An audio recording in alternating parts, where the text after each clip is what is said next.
Fala pessoal, olha só, estamos aqui começando mais um Bate-Papo Underground e hoje nós temos uma figura internacional que você que acompanha o nosso canal, se ainda não prestou atenção, já indiquei aqui várias vezes, tocou lá uma música no nosso fest, com a banda, nós vamos descobrir agora juntos qual é a pronúncia certa, se é Casm, nós vamos descobrir.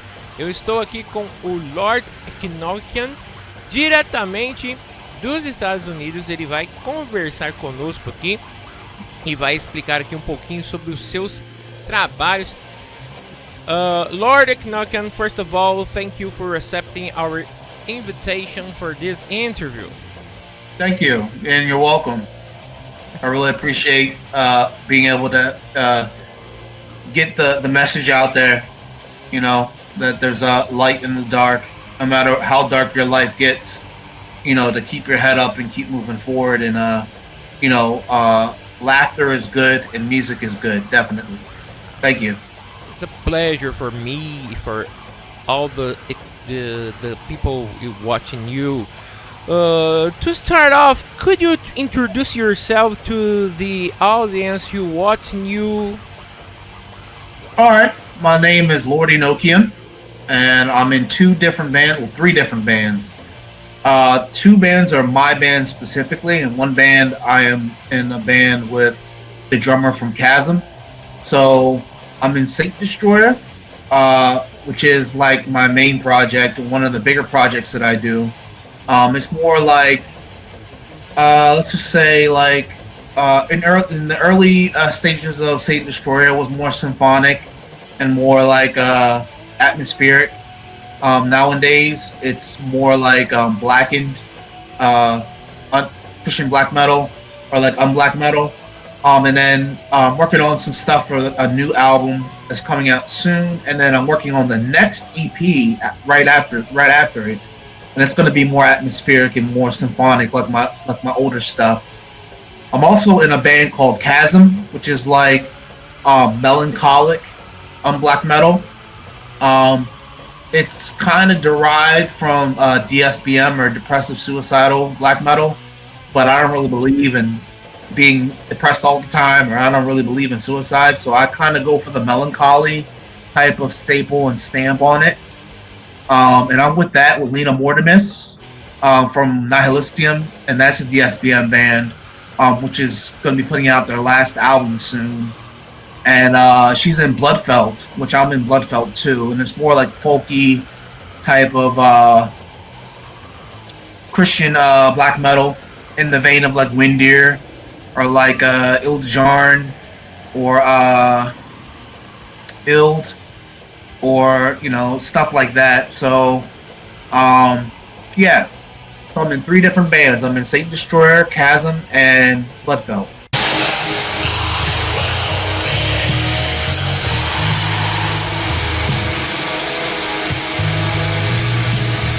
And the correct pronunciation is Casm.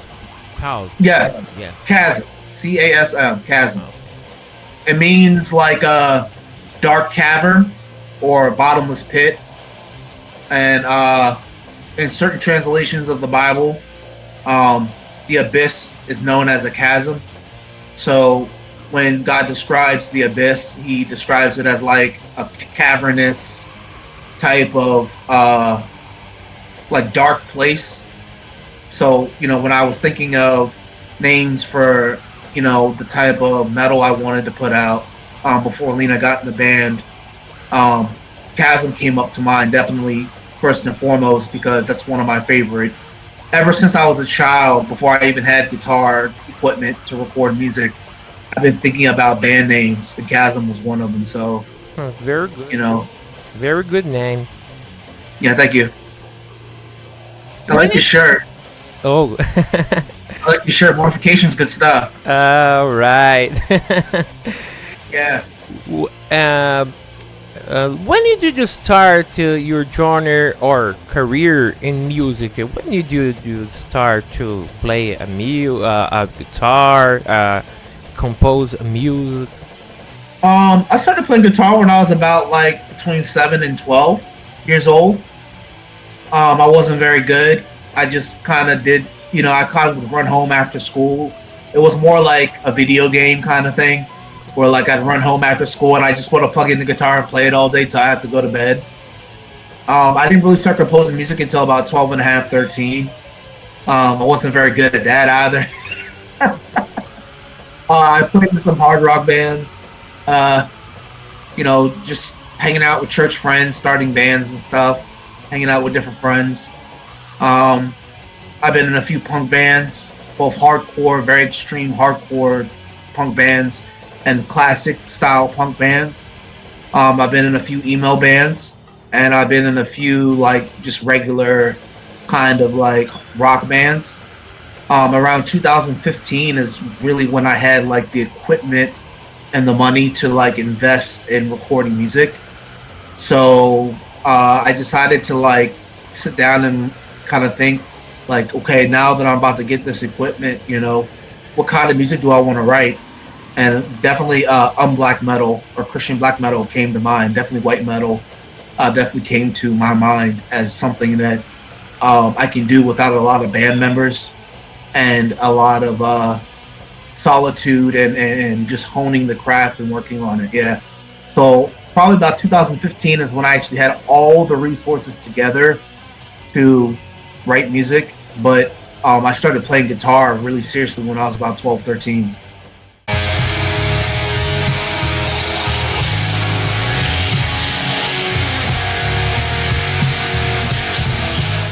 Well, you started so young. Oh. Yeah. Now you are a young man yet. Yeah, I'm 38. Yeah. About the black metal, in your USA, did you play with bands, not Christian bands, with black metal? Did I ever play like non-Christian black metal, like satanic black metal? Yes, yes. No, never. I've never played in a non-Christian black metal band. No. I've had friends that like were Christians themselves, but didn't really play in like a Christian band, with the moniker Christian. But they had their own band. I wasn't a part of it. I was just kind of like somebody if they needed an extra guitarist, every now and then to fill in. I'd be that guy they'd probably call. But me and a few people actually. And but no, I've never been in a non-Christian black metal band. I actually don't like to be in bands that aren't Christian centric in their message. I've been in bands that have been non-Christian, or I've been in bands that have been not a lot of Christians or not any Christians in it, but not black metal. Black metal has always been 110% to 110,000% Christian only, black metal. But I've been in bands without people that are believers, and it's just not.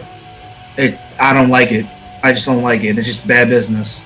Yes, you're right. You're very right. Thanks God for it.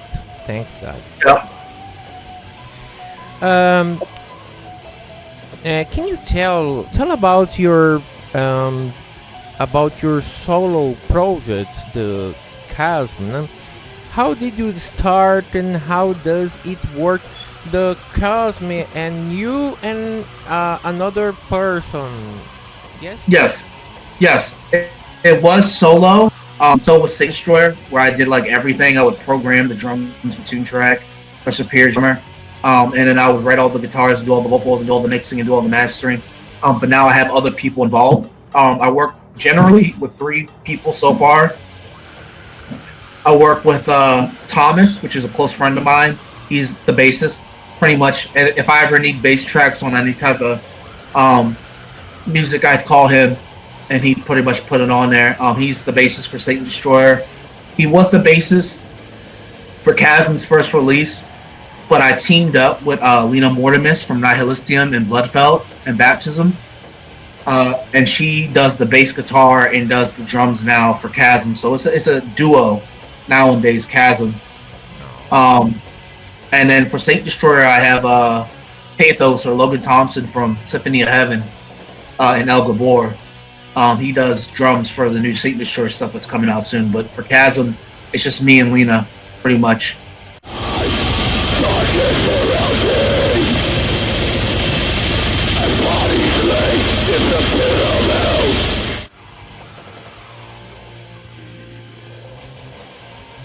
Oh, do I have live footage? Not yet. I'm working on coming down with a proper set list. I don't have enough music for Casm to do a set, personally, at least in my opinion. But in the future, I plan on doing sets with Casm as a solo piece, because drummer and bassist of Casm lives in Wales. She's Welsh. She lives in Great Britain, so that's kind of far. I live here in America. I live near the capital. I live near Washington D.C. And so if I were to do anything live here in America, it would be a solo type of thing. But if I go over to Great Britain, Kalina and I have talked about doing shows together, where I go to Wales or she comes here to America, and we do a couple shows and have it filmed, for a live DVD or something like that. And so we've been thinking about that. I definitely am very hardcore about having some live shows for Casm. I think it'll be good. I have some footage of an old band I was in. The band's name was Behead Lucifer, and we have footage of that online, but I had a hard drive crash, and all the music for Behead Lucifer got deleted, so we have no traces of all the greatness that was. And yeah, I do plan on doing some live footage soon for Casm. I don't drive here in America. I don't trust American drivers, so I don't drive here in America. I refuse to have a driver's license, just for my own safety and for the safety of others. I don't really like to. I like to drive. Driving is one of my favorite passions, but I don't really like it here in Baltimore near DC. The traffic is really terrible. We have a major American airport here, BWI, and we have a major American airport in DC, DC International. So the traffic on the highways is very cluttered, almost all day. So I don't really trust driving here. But I have friends that drive, and they be able to help me hoist. My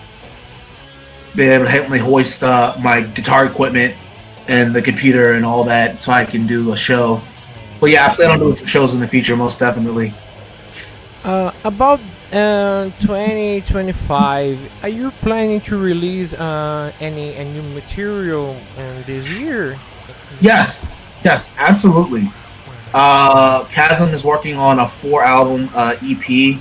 After the first EP came out, well, the thing about it is the first EP is more like a demo / EP because it only has 3 songs. And this next album coming up for Casm is called All That Is Left Under the Skies, and that is a 4-song demo EP.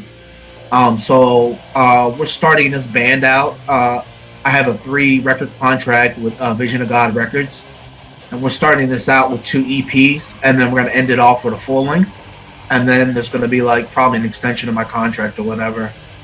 But yeah, we're currently right now working on new material, and it should be out within 6 months to a year or so, if not sooner. Very, very good.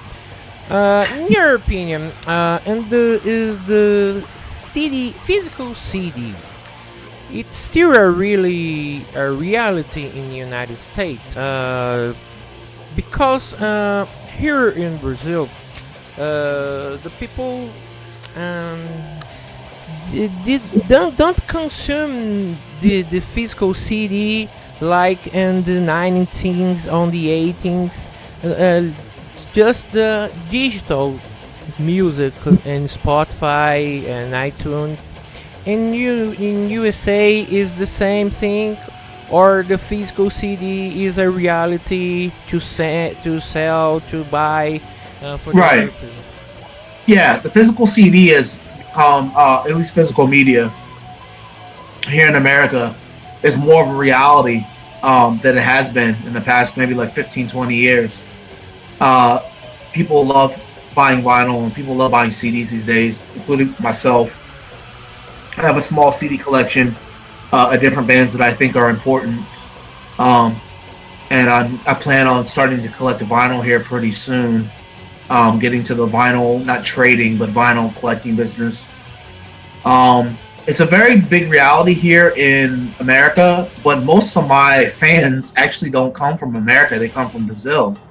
That's why I wanted to do this interview so bad, because a lot of my fans are from Brazil, the Portuguese. So, I get a lot of streams from Brazil on Spotify and Bandcamp and stuff. So it's good. I really hope that people that listen to my band in Brazil spread the word, so that more people in South America can hear Casm. And it doesn't really offend me that they're not really big on buying physical media. It's cool. I hear. I talked to Cassio Ancestor, which is the guy who owns Extreme Brutal Death magazine. Yeah. Him and Rafanis, and they said you guys' government over there is pretty sketchy. I heard the Brazilian government is pretty hard on people. So I would assume like getting stuff imported is pretty hard, and export is pretty hard. But here in America, people still buy CDs. There aren't big record stores like FYE or Sam Goody anymore. Your CD either sells at Walmart or sells online, or it's at like an independent record store where real CD collectors go to get CDs. There really isn't like a big major market for it, but people still buy them. And my numbers on physical CDs are pretty decent actually. I'm very surprised that people still buy CDs other than myself.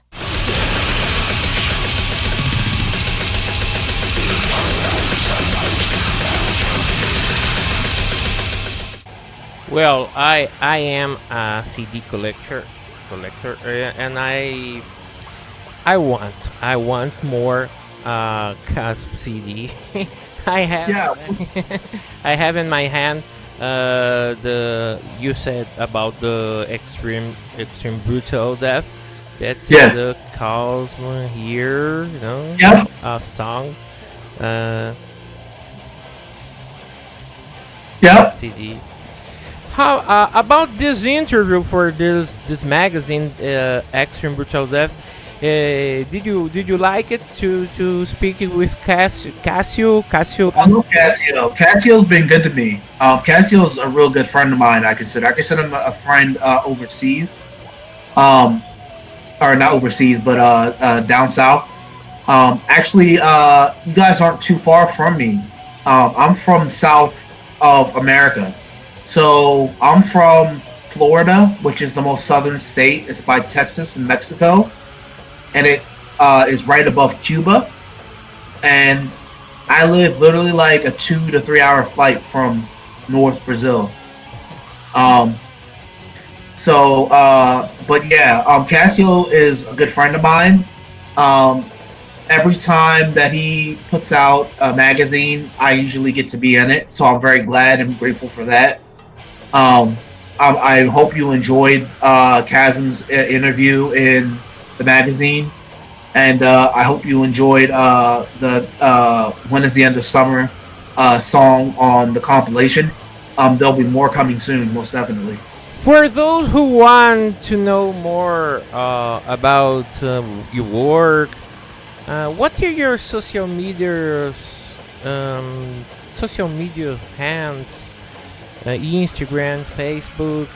So we have a Bandcamp, we have a Facebook, we have an Instagram, which is not only an Instagram for my bands. I have one Instagram for all my bands, and I have one Instagram, the same Instagram as my personal Instagram, but I use it for all my bands. I'm not a big social media guy. I don't like to be on the internet very long. We have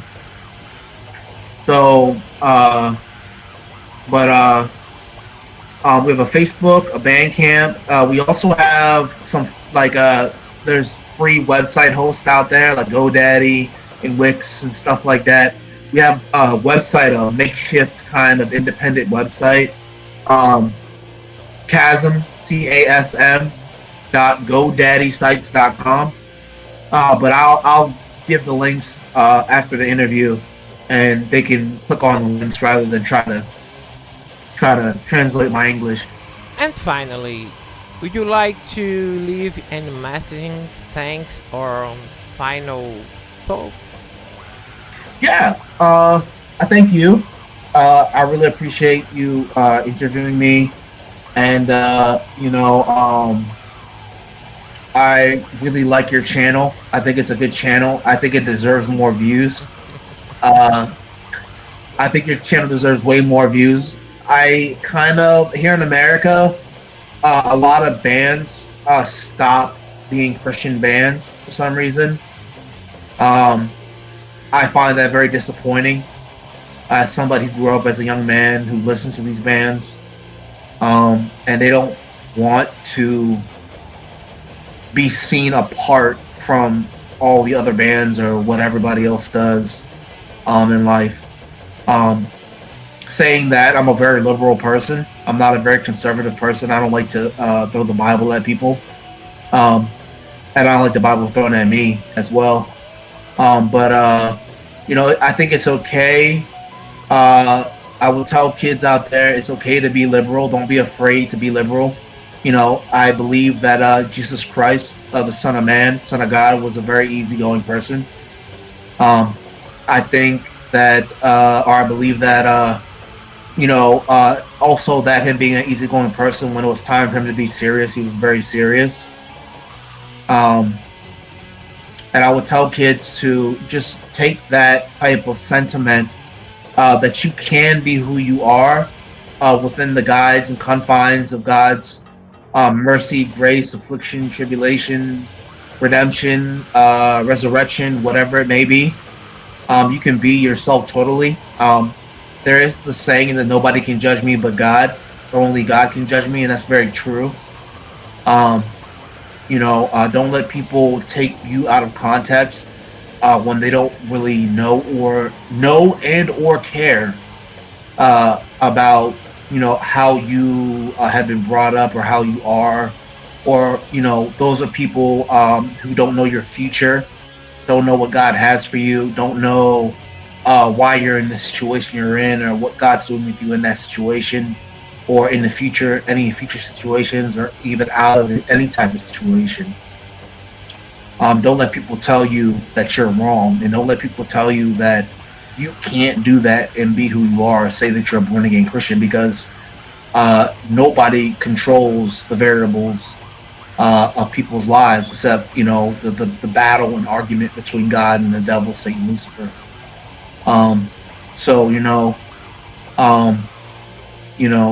That's the argument between them, those two, and the forces and powers that be between them, and not for anybody or any type of horizontal parallel to tell you what's right and what's wrong. You should know your Bible and know what you can do and what can you not do, and really what has happened to you, and how God can work you out of that. I think a lot of people get stuck because they don't believe that they can change. Some people know that they can change, but God really hasn't really put that situation in their hearts or in their minds or in their life for them to do something completely drastically opposite or different. So I leave that message to the young people, which I actually have a growing fan base of people between like 15, 18, 24, 25, 30. I have some young people that are younger than me, that could be like literally the age of my children. I don't have any children, but if I had children, they'd be that age, listening to Casm and listening to Satan Destroyer. And I would give that tip and confidence to those people living their lives in a Gen Z or whatever you want to call it, woke, or whatever it is type of generation. Don't let people tell you that you can do the exact opposite, or be led, redeemed, or drastically saved in a way to be that exact opposite without any type of compromises or any type of hesitation. Lord Enochiam, thank you so much, and I'm so sorry. I asked to so very sorry for my horrible English. Just a minute. Olha, eu sei que eu falo mal inglês, mas hoje eu tô de parabéns. Congratulations for me, my English. Yes. Yes. It's very horrible. Thank you so much, and all the success for the cause and all your projects. Yep. And I pray good luck to you. That people kind of open up your channel and really spread it around and let people know the goodness of living what is in my opinion, in my research in living life, a true alternative lifestyle. My personal belief is that when Satan fell and decided to control the world, he made a world some type of template according to his own personal demands and wants and desires. I think anybody that isn't born again or saved is living according to that static type of reasoning and belief. I think that people who are born again Christians are truly alternative, and doing what everybody else just feels like is the normal thing to do. I have been mocked in life. As a younger kid, I was picked on and stuff for various stuff, and one of them was being born again Christian. And it's because I was doing something, so different in my heart. They would just see me in a different direction. We could be doing the same thing, but yet I'm moving in a complete opposite direction with a complete opposite goal in mind, and complete opposite, fervor or faith in the situation to do what I'm doing. So I'm very grateful for that. I'm very grateful for people like you to keep the scene alive. And what this world will be without journalists and people keeping document of what's going on in history and what's going on in the world. So I love people like you. Thank you. Thank you too. Pessoal, esse foi então Bate-Papo Underground com Lord Enochiam, diretamente dos USA, da América. Valeu, fique ligado.